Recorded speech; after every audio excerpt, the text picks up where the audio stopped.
아버지, 아직도 사무실에 계셨네요. 지혁아, 어제가 내 어머니 생신이었는데 왜 안 왔니? 생신이 뭐가 중요하다고요? 그것보다 이사회 결정사항을 전달드리려고 왔습니다. 이사회. 내가 참석하지 않았는데 무슨 이사회를 했다는 거냐? 이제 이 회사는 제 겁니다. 방금 이사회에서 결정됐어요. 아버지께서 평생 모으신 재산인 이 회사 전부 제 것이 되었다고요. 내가 무슨 소리를 하는 거냐? 이 회사는 내 어머니와 내가 30년을 바쳐 이군 회사라고. 구식 경영 방식으로는 더 이상 안 됩니다. 아버지가 모든 걸 망치기 전에 제가 나설 수밖에 없었습니다. 지혁아, 내가 어떻게 이럴 수 있니? 난 이 회사의 대표이기 전에 내 아버지야. 더 이상은 아니에요. 전 이제 이 회사의 대표일 뿐입니다. 당장 이 사무실에서 나가주십시오. 집도 회사 명의니까 내일까지 비워주시고요. 내 어머니한테는 뭐라고 할 거니? 경비, 전 사장님 모시고 나가주세요. 앞으로 출입을 금지합니다. 오늘도 저희 채널을 찾아주셔서 감사합니다.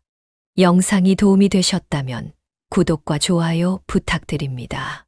알림 설정까지 해두시면 더 많은 이야기를 놓치지 않고 보실 수 있습니다.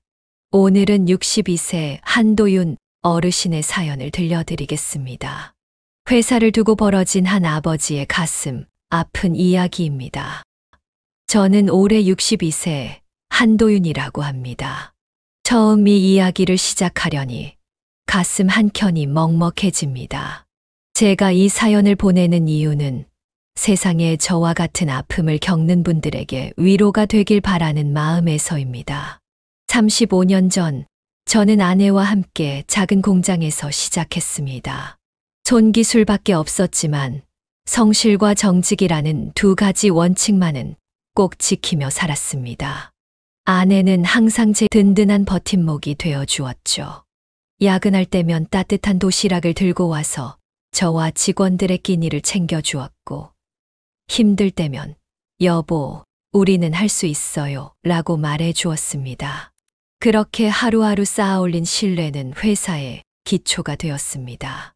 거래처에서는 한도윤 사장 말이라면 믿을 수 있다고 했고, 직원들은 저를 친형제처럼 따랐습니다. 매달 마지막 주 수요일이면 전 직원이 모여 짜장면을 먹으며 가족 같은 분위기를 만들었죠. 그때가 제 인생에서 가장 행복한 순간이었습니다. 아들 지혁이 태어났을 때 저는 세상을 다 가진 것 같았습니다. 지혁이가 자라면서 저는 그에게 모든 것을 물려주고 싶었습니다. 단순히 회사가 아닌 제가 평생 지켜온 가치와 신뢰도 함께 물려주고 싶었습니다. 지혁이는 외국 유학도 다녀오고 큰 기업에서 경험도 쌓았습니다. 하지만 돌이켜보면 그때부터 조금씩 변해가고 있었나 봅니다. 회사를 더 크게 키우자며 대규모 투자를 제안했을 때 저는 아들을 믿었습니다. 아들이니까, 내 핏줄이니까. 그 믿음이 저의 가장 큰 실수였을지도 모르겠습니다. 가끔 우리는 가장 가까운 사람에게 가장 큰 상처를 받습니다. 하지만 그보다 더 아픈 것은 그 상처를 지켜보는 사랑하는 이의 눈빛입니다. 제 아내는 매일 밤 몰래 눈물을 훔쳤습니다. 아들의 배신으로 거리에 내몰린 우리 부부를 보며 자신이 무언가 잘못 키운 것은 아닌지 자책하던 아내의 모습이 아직도 선명합니다. 이제 제 이야기를 시작하려 합니다. 저의 이야기를 들으며 힘들어 하시는 분들께 작은 위로가 되길 바랍니다. 때로는 우리가 생각하는 것보다 인생이 더 많은 시련을 안겨주기도 하지만 그 시련을 이겨내는 과정에서 우리는 더 강해질 수 있다는 것을 제 이야기로 전해드리고 싶습니다. 처음에는 믿을 수가 없었습니다. 내 아들이, 내 핏줄이 어떻게 이럴 수 있을까? 그날 밤 아내와 저는 짐도 제대로 챙기지 못한 채 집에서 쫓겨났습니다. 차가운 바람이 불어오는 늦가을 밤이었습니다. 아내는 제 팔짱을 꼭 붙잡은 채 떨고 있었습니다. 여보, 지혁이가 정신 차리면 분명 다시 우릴 찾으러 올 거예요. 분명 그럴 거예요. 그때만 해도 저희는 이게 긴 고통의 시작일 줄은 몰랐죠. 며칠 동안 찜질방을 전전하다가 결국 회사 근처 공원 벤치에서 노숙을 하게 되었습니다. 평생 일하며 살았지만 모든 재산이 회사 명의로 되어 있었기에 손에 쥔 것이라곤 몇 푼 되지 않는 현금뿐이었습니다. 여보, 많이 추운가? 아니요, 괜찮아요. 우리 처음 시작할 때도 이랬잖아요. 그때는 더 젊어서 추운 줄도 몰랐는데. 아내는 웃으며 제 손을 꼭 잡고 장갑을 끼워 주었습니다. 그 차가운 손이 아직도 생생합니다. 매일 새벽 아내는 박스를 주워왔습니다. 처음에는 말렸지만 제 당뇨약을 사기 위해서라도 돈이 필요했습니다. 여보, 나도 이제 돈 버는 재미를 알겠어요. 오늘은 큰 박스가 많이 나왔어요. 아내의 웃음 뒤에 숨겨진 고통이 보였습니다. 지나가는 사람들이 저를 알아볼까봐 저는 모자를 깊게 눌렀었습니다. 하지만 아내는 달랐습니다. 왜 숨어요? 우리가 뭘 잘못했나요? 부끄러워할 게 없어요. 저 회사를 읽은 게 누구예요? 바로 당신이잖아요. 어느 날은 회사 앞을 지나가다가 직원들과 마주친 적이 있었습니다. 그들은 저를 못 본 척 하더군요. 그날 밤 아내는 제 품에 안겨 울었습니다. 여보, 저 사람들 자식 시집장가 보낼 때 얼마나 기뻐했었는데. 이제는 우리를 아예 모른 척 하네요. 겨울이 깊어갈수록 아내의 기침도 심해졌습니다. 찜질방이라도 가서 잡시다. 아니에요. 찜질방은 무슨. 돈 아껴야죠. 당신 약값도 있는데. 아내는 기침을 하면서도 제 걱정뿐이었습니다. 매일 밤 찬바람이 불어올 때마다 아내는 하늘을 보며 기도했습니다. 우리 지역이 잘못된 길로 가지 않게 해주세요. 저 아이가 언젠가는 깨달을 수 있게 해주세요. 그렇게 3개월이 지났습니다. 어느 날 아침 평소처럼 박스를 주우러 간다던 아내가 돌아오지 않았습니다. 병원에서 연락이 왔을 때 이미 아내는 의식이 없었습니다. 폐렴이었습니다. 찬 바닥에서 자다가 걸린 병이 결국 아내의 목숨을 앗아간 것입니다. 마지막 순간 아내는 희미하게 눈을 떴습니다. 여보, 미안해요. 지혁이가 돌아올 때까지 기다리지 못해서. 그렇게 아내는 떠났습니다. 제가 가진 것이라고는 아내의 유골함과 가슴 속에 맺힌 한 뿐이었습니다. 그날부터 저는 달라졌습니다. 아내의 유골함을 안고 회사 앞에서 밤을 지새우던 어느 날, 20년 넘게 거래했던 대성전자 김민호 사장이 저를 발견했습니다. 한 사장님, 정말 사장님 맞으십니까? 처음에는 고개를 돌렸습니다. 하지만 김 사장은 제 옆에 주저앉아 한숨을 쉬었습니다. 사장님, 소문만 무성하게 듣다가 이렇게 뵈니 가슴이 찢어집니다. 회사가 어떻게 됐는지 아십니까? 자제분이 회사를 완전히 망치고 있습니다. 저는 쓴웃음을 지었습니다. 김 사장님, 더는 제 회사가 아닙니다. 이러시면 안 됩니다. 사장님, 30년 동안 쌓으신 신용이 어디 가겠습니까? 거래처들이 다 사장님 기다리고 있다고요. 저희 같은 중소기업들은 사장님 아니면 안 된다고요. 저도 모르게 아내의 마지막 순간이 떠올랐습니다. 희미한 미소를 지으며 내 손을 꼭 잡던 그날. 숨을 거두기 직전 아내가 남긴 마지막 말이 귓가에 울렸습니다. 여보, 이제 그만 슬퍼하고. 우리가 평생 일군 회사 꼭 다시 찾아주세요. 그날 이후로 제 안에 무언가가 달라졌습니다.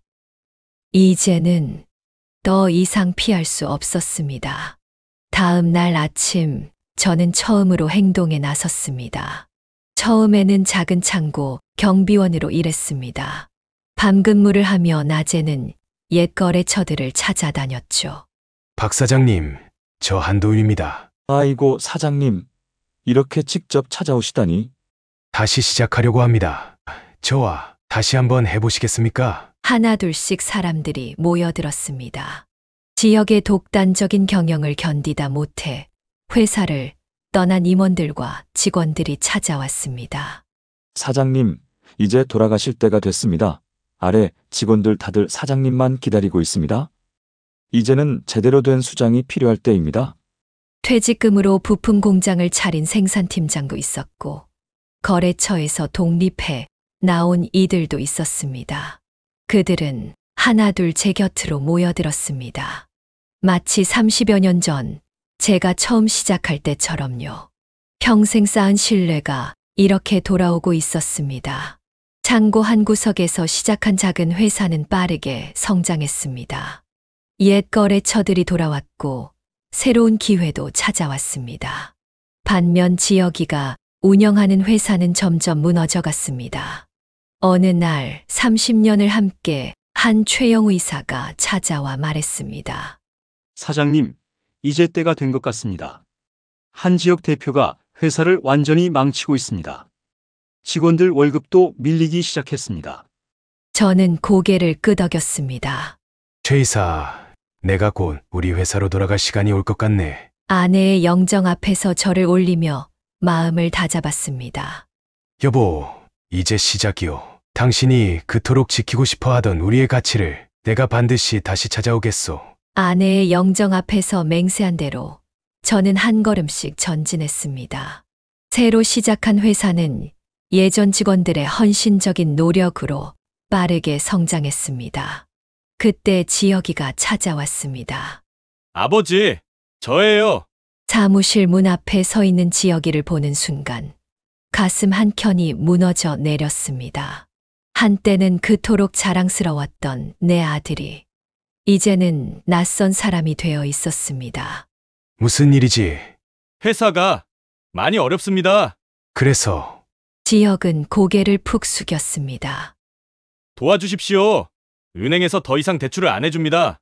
직원들 월급도 밀리고 있고요. 저는 천천히 일어났습니다.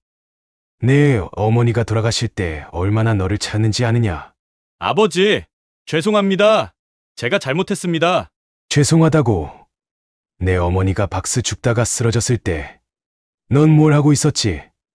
내 부모가 길거리에서 노숙할 때 넌 어디 있었어? 지혁이의 눈에서 눈물이 흘렀습니다. 하지만 저는 더 이상 마음이 움직이지 않았습니다. 나가거라. 이제 와서 눈물 흘린다고. 내 어머니가 돌아오진 않는다. 그날 밤 아내의 영정 앞에서 오랜만에 술을 마셨습니다. 여보, 봤지? 저놈이 이제 와서 용서를 빌더군. 하지만 난 용서할 수 없어. 당신을 그렇게 보내고 이제 와서 무슨 용서야. 다음 날 최영우 이사가 자료를 들고 왔습니다. 사장님, 한지혁 대표 회사가 완전히 망했습니다. 이제 인수할 때가 됐습니다. 서류를 펼쳐보니 예상대로였습니다. 지혁이는 회사를 망치고 있었습니다. 무리한 확장, 방만한 경영. 제가 평생 쌓아온 것들이 산산조각 나고 있었습니다. 준비하게. 이제 우리 회사를 되찾을 시간이야. 주주총회 날이 다가왔습니다. 지혁이는 제가 들어서는 순간 창백해졌습니다. 이번 안건은 경영권 승계 건입니다. 한도윤 전 회장님께서 과반 이상의 주주 동의를 얻어 대표이사직에 복귀하시게 되었음을 알려드립니다. 그렇게 회사는 다시 제품으로 돌아왔습니다. 제가 평생 일구어온 이 회사. 아내와 함께 한 걸음 한 걸음 쌓아온 우리의 꿈이 다시 제자리를 찾은 것입니다. 퇴근길 회사 정문 앞에서 지혁이가 기다리고 있었습니다. 아버지, 이제 저는 어떻게? 지혁이 떨리는 목소리로 물었습니다. 저는 돌아서며 매몰차게 내뱉었습니다. 더는 아버지라 부르지 마라. 넌 이제 내 어미를 죽음으로 몰아넣은 사람일 뿐이다. 차에 오르고 나서야 마음 한켠이 무너져 내렸습니다.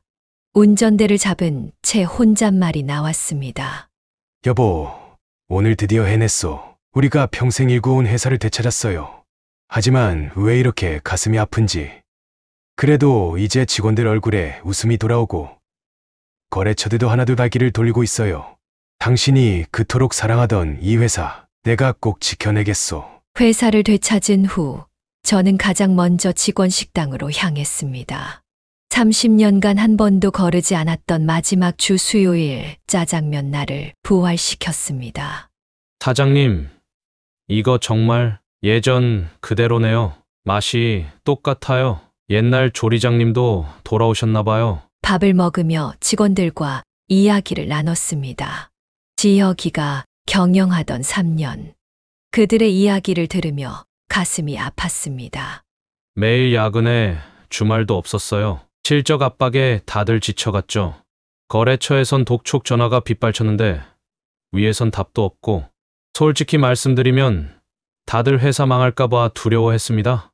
저는 천천히 말했습니다. 이제 그런 일은 없을 겁니다. 다시 시작하죠. 그날 저녁 한 통의 전화를 받았습니다. 교도소였습니다. 아버지, 제가 잘못했습니다. 면회 한 번만 와주세요. 수화기 너머로 들려오는 지역의 목소리를 끊었습니다. 최 이사에게서 들은 이야기로는 지역이가 경영하던 3년 동안 회사 자금을 횡령했던 증거들이 나왔다고 합니다. 제가 회사를 되찾는 과정에서 그동안의 비리가 모두 드러난 겁니다. 차 안에서 한숨이 나왔습니다. 여보, 우리 아들이 이제 감옥에 갔어. 그래도 난 면회 가지 않을 거요. 그 녀석은 이제 더 이상 우리 아들이 아니오. 당신을 그렇게 보내놓고 이제 와서 무슨 용서를 바라는 건지. 회사는 빠르게 안정을 찾아갔습니다. 예전 거래처들이 돌아왔고 새로운 계약들도 성사됐습니다. 직원들은 다시 웃음을 되찾았고 회사에는 활기가 돌았습니다. 사장님, 매출이 예전 수준을 회복했습니다. 3분기 실적이 목표치를 넘었네요. 해외 바이어들도 다시 연락이 오고 있습니다. 하지만 제 가슴 한켠의 빈자리는 채워지지 않았습니다. 문득문득 지역이의 어린 시절이 떠오르곤 했습니다. 아빠, 나중에 크면 아빠같이 될 거예요. 아빠가 제일 멋있어요. 아빠, 저도 나중에 회사 키울 수 있을까요? 그때의 순수한 눈빛은 어디로 갔을까요? 언제부터 저렇게 변해버린 걸까요? 퇴근길에 차를 세우고 잠시 하늘을 바라봤습니다.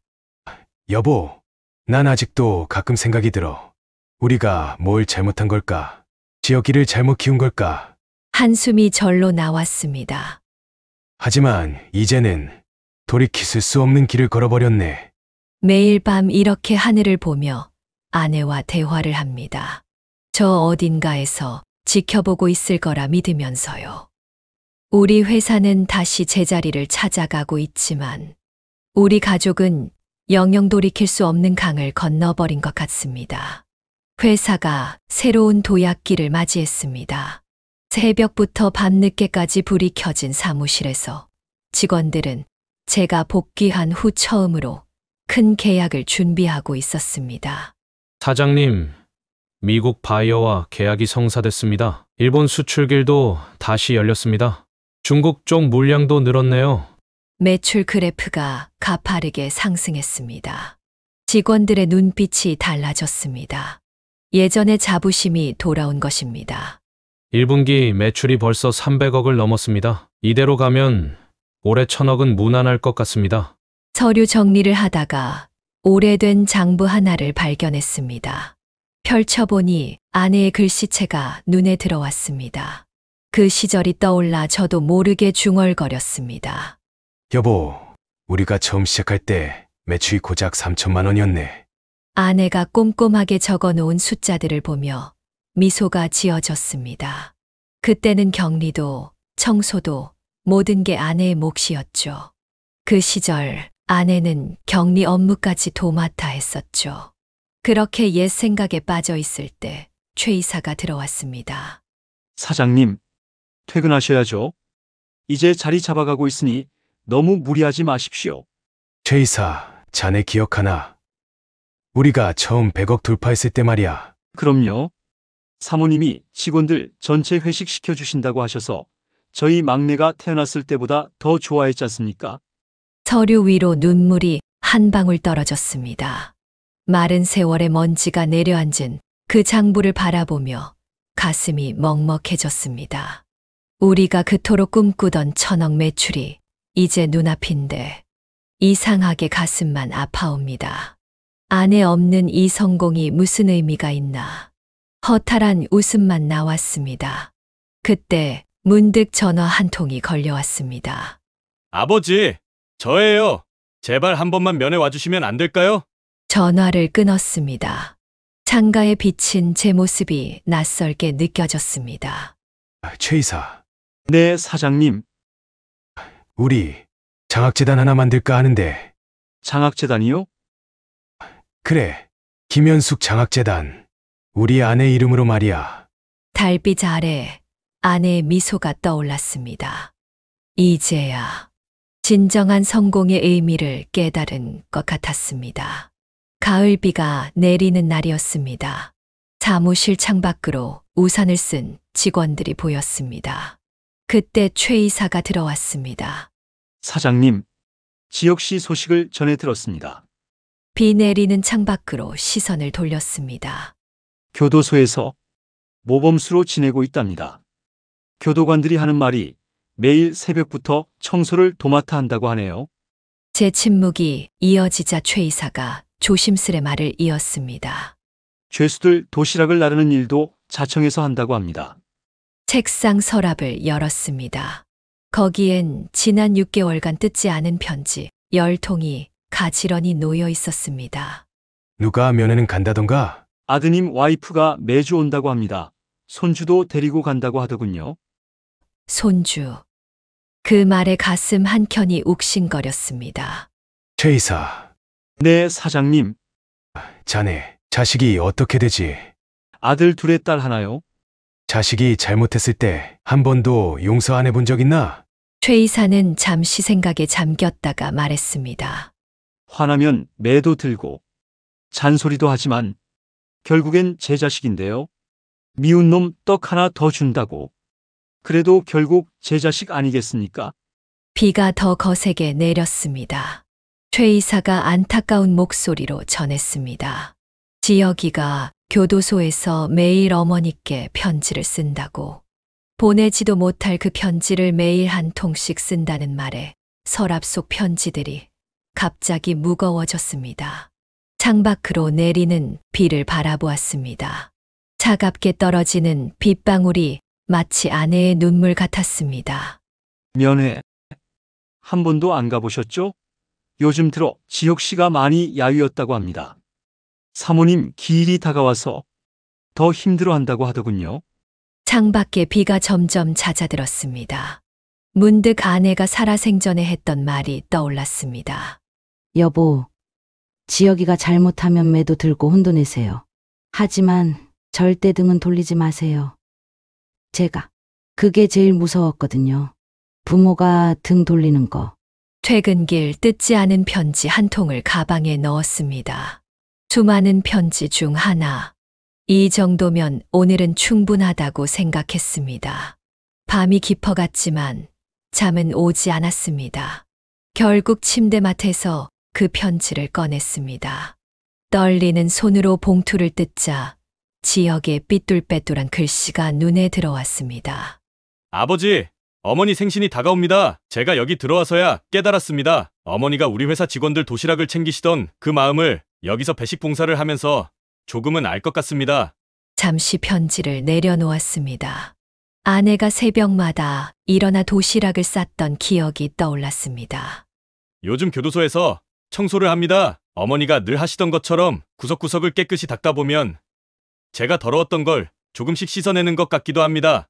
담배를 한 대 꺼내 물었습니다. 손이 떨렸습니다. 한 가지 고백할 게 있습니다. 어머니가 돌아가시던 날 사실 저는 알고 있었습니다. 어머니가 병원에 입원하신 걸. 하지만 전 차마 찾아가지 못했습니다. 어머니 앞에서 제가 저지른 일들을 마주할 용기가 없었습니다. 그저 수치스러워서 비겁하게 외면했습니다. 편지가 구겨졌습니다. 줄이 당겼지만 계속 읽었습니다. 지금도 눈만 감으면 어머니가 보입니다. 회사 앞 공원 벤치에서 떨고 계시던 모습. 박스를 줍다가 쓰러지신 그날의 비. 전화벨이 울렸습니다. 최 이사였습니다. 최 이사의 다급한 목소리가 수화기 너머로 들려왔습니다. 지혁이가 교도소에서 자해를 시도했다는 소식이었습니다. 순간 온몸에 힘이 빠졌습니다. 수화기를 내려놓고 창밖을 바라보니 어느새 새벽이 되어 있었습니다. 가슴 한켠이 무너져 내렸습니다. 서랍 속에 묻어두었던 나머지 편지들을 꺼내들었습니다. 떨리는 손으로 한 장 한 장 펼쳐보았습니다. 밤이 새도록 읽어 내려간 편지들 속에는 지혁의 참회와 후회, 그리고 어머니를 그리워하는 아들의 마음이 가득했습니다. 아침 햇살이 사무실로 스며들 때쯤 책상 위에는 구겨진 편지들과 꺼진 담배꽁초들만이 남아 있었습니다. 최 이사를 불러 교도소로 가자고 했습니다. 차에 오르며 하늘을 올려다보았습니다. 차가운 새벽 하늘이 유난히 높아 보였습니다. 교도소로 향하는 차 안에서 가슴이 무거웠습니다. 40년을 함께 해온 최 이사가 운전대를 잡았는데 평소와 달리 아무 말도 하지 않았습니다. 아마도 저희 심정을 알았던 것 같습니다. 철문이 열리고 차가운 면회실의 의자에 앉았습니다. 수갑을 찬 채 들어오는 지역의 모습이 창 너머로 보였습니다. 파리한 얼굴, 마른 몸, 한때 당당하던 그 아들은 온데간데 없었습니다. 철창 너머로 들어오는 지역의 목소리가 떨렸습니다. 죄송하다는 말을 수없이 되뇌었지만 저는 그저 묵묵히 그의 얼굴을 바라보기만 했습니다. 문득 3년 전 그날이 떠올랐습니다. 아내가 숨을 거두던 순간까지 지혁이를 찾던 모습. 우리 아들, 우리 지혁이 하며 마지막으로 남긴 말이 가슴을 후벼 팠습니다. 지혁은 어머니가 돌아가시던 날의 이야기를 꺼냈습니다. 알고 있었다고 했습니다. 하지만 찾아가지 못했다고. 자신이 저지른 일들이 부끄러워 차마 어머니 앞에 서지 못했다고. 그의 말 한마디 한마디가 후회와 절망으로 가득했습니다. 시간이 흘러 면회가 끝나갈 무렵 지혁이 어머니의 산소에 가고 싶다고 했습니다. 그 말을 듣는 순간 아내의 목소리가 들리는 것 같았습니다. 여보, 미움도 사랑에서 시작된 거예요. 교도소를 나서는 발걸음이 무거웠습니다. 하늘은 유난히 높았고 구름 한 점 없이 맑았습니다. 마치 아내가 저 위에서 지켜보고 있는 것만 같았습니다. 사무실로 돌아와 창밖을 바라보며 생각했습니다. 복수는 끝났습니다. 하지만 이제 무언가 다른 것을 시작해야 할 것 같았습니다. 아내가 생전에 그토록 하고 싶어 하던 일들을 해보기로 했습니다. 직원들 자녀 장학금 제도도 다시 시작하고 어려운 이웃도 돌아보고 퇴근길 아내의 영정 앞에 섰습니다. 오늘따라 아내의 미소가 더욱 따뜻해 보였습니다. 당신 말이 맞았습니다. 미움도 결국은 사랑에서 시작된 거였나 봅니다. 이제야 조금은 알 것 같습니다. 아내의 기일이 돌아왔습니다. 올해는 좀 다른 결심을 했습니다. 출소한 지역과 함께 산소를 찾기로 한 것입니다. 교도소 앞에서 기다리고 있자니 3년 전 그날이 떠올랐습니다. 교도소 정문으로 걸어 나오는 지역의 모습이 낯설었습니다. 출소 전 면회 때 보았던 수의 대신 낡은 사복 차림이었습니다. 머리는 짧아졌고 한때 거만하던 눈빛은 사라졌습니다. 말없이 차에 올랐습니다. 산으로 가는 길, 라디오에서 옛날 노래가 흘러나왔습니다. 아내가 생전에 즐겨 부르던 그 노래 지역이도 기억이 났는지 고개를 숙였습니다. 떨리는 목소리로 어머니를 떠올리는 아들의 말이 차 안을 메웠습니다. 산소에 도착하자 지역은 천천히 무릎을 꿇었습니다.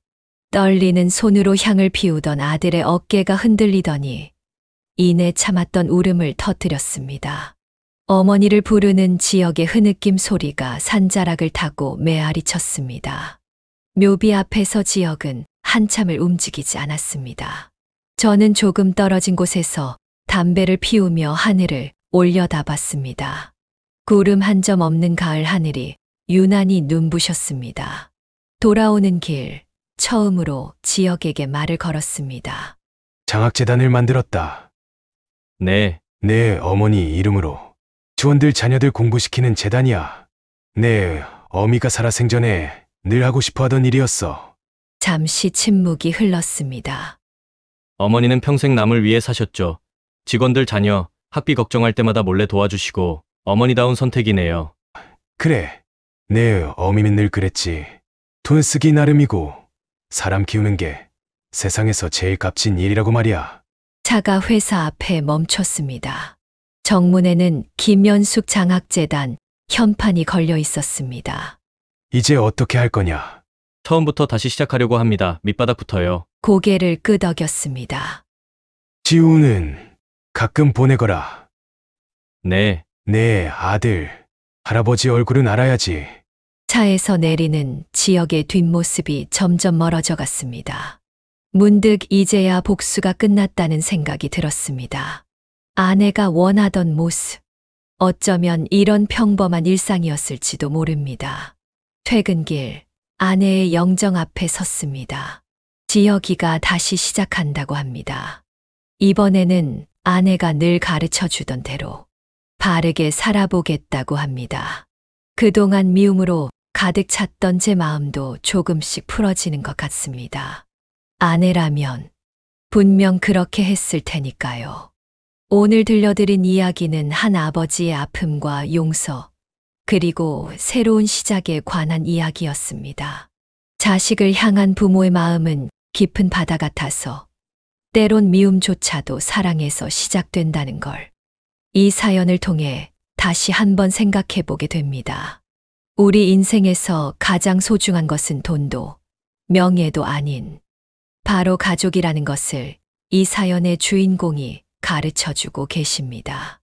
세월이 우리에게 준 선물, 당신의 이야기를 전하는 세월의 지혜였습니다. 다음 편에서도 여러분의 가슴을 따뜻하게 해줄 이야기로 찾아뵙겠습니다. 구독과 좋아요, 그리고 알림 설정 잊지 마시고 다음 이야기로 만나겠습니다. 여러분의 이야기가 담긴 사연도 기다리고 있습니다. 이메일로 보내주시면 정성껏 전해드리도록 하겠습니다. 감사합니다.